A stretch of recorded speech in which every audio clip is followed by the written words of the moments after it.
মহোৎসৱটি কইনবাৰী Avenue 3 দিনীয়া গণেশ কাৰ্যসূচীৰ আয়োজন কৰা হৈছে আৰু এইবাৰ আজি দ্বিতীয় দিন।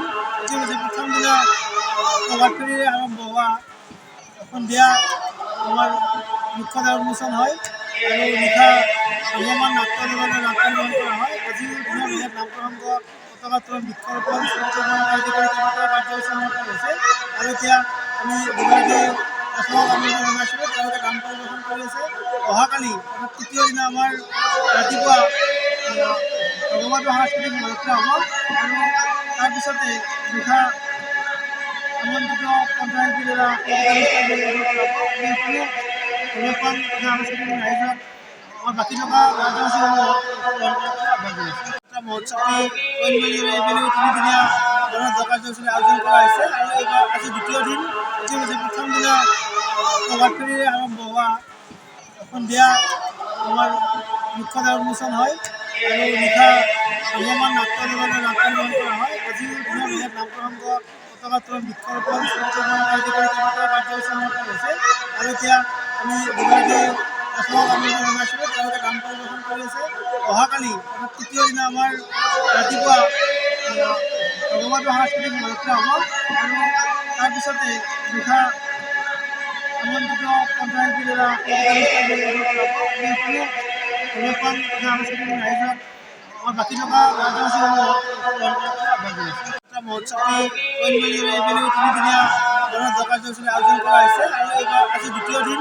ইতিমধ্যে প্ৰথম দিনা প্ৰভাত ফেৰীৰে আৰম্ভ হোৱা সন্ধিয়া আমাৰ মুখ্য দ্বাৰ উন্মোচন হয় আৰু নিশা ভ্ৰাম্যমাণ নাট্য নিৰ্মাণ কৰা হয়। আজিও দিনৰ বিশেষ নাম প্ৰসংগ পতাকাত্তোলন বৃক্ষৰোপণ আদি কৰি কেইবাটাও কাৰ্যসূচী অনুষ্ঠিত হৈছে আৰু এতিয়া আমি দুগৰাকী অসমক আমন্ত্ৰণ জনাইছিলোঁ, তেওঁলোকে গান পৰিৱেশন কৰি আছে। অহাকালি অৰ্থাৎ তৃতীয় দিনা আমাৰ ৰাতিপুৱা ভগৱতী সাংস্কৃতিক মহোৎসৱ হ'ব আৰু তাৰপিছতে নিশা আমন্ত্ৰিত কণ্ঠশিল্পীৰ দ্বাৰা সাংস্কৃতিক ৰাইজক বাকী থকা কাৰ্যসূচীসমূহ মহোৎসৱটি কইনবাৰী এভিনিউ 3 দিনীয়া গণেশ কাৰ্যসূচীৰ আয়োজন কৰা হৈছে আৰু এইবাৰ আজি দ্বিতীয় দিন। ইতিমধ্যে প্ৰথম দিনা প্ৰভাত ফেৰীৰে আৰম্ভ হোৱা সন্ধিয়া আমাৰ মুখ্য দ্বাৰ উন্মোচন হয় আৰু নিশা ভ্ৰাম্যমাণ নাট্য নিৰ্মাণ কৰা হয়। আজিও দিনৰ বিশেষ নাম প্ৰসংগ পতাকাত্তোলন বৃক্ষৰোপণ আদি কৰি কেইবাটাও কাৰ্যসূচী অনুষ্ঠিত হৈছে আৰু এতিয়া আমি দুগৰাকী অসমক আমন্ত্ৰণ জনাইছিলোঁ, তেওঁলোকে গান পৰিৱেশন কৰি আছে। অহাকালি অৰ্থাৎ তৃতীয় দিনা আমাৰ ৰাতিপুৱা ভগৱতী সাংস্কৃতিক মহোৎসৱ হ'ব আৰু তাৰপিছতে নিশা আমন্ত্ৰিত কণ্ঠশিল্পীৰ দ্বাৰা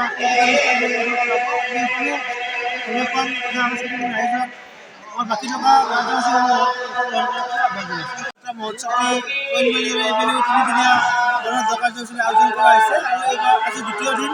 ইতিমধ্যে প্ৰথম দিনা প্ৰভাত ফেৰীৰে আৰম্ভ হোৱা সন্ধিয়া আমাৰ মুখ্য দ্বাৰ উন্মোচন হয় আৰু নিশা ভ্ৰাম্যমাণ নাট্য নিৰ্মাণ কৰা হয়। আজিও দিনৰ বিশেষ নাম প্ৰসংগ পতাকাত্তোলন বৃক্ষৰোপণ আদি কৰি কেইবাটাও কাৰ্যসূচী অনুষ্ঠিত হৈছে আৰু এতিয়া আমি দুগৰাকী অসমক আমন্ত্ৰণ জনাইছিলোঁ, তেওঁলোকে গান পৰিৱেশন কৰি আছে।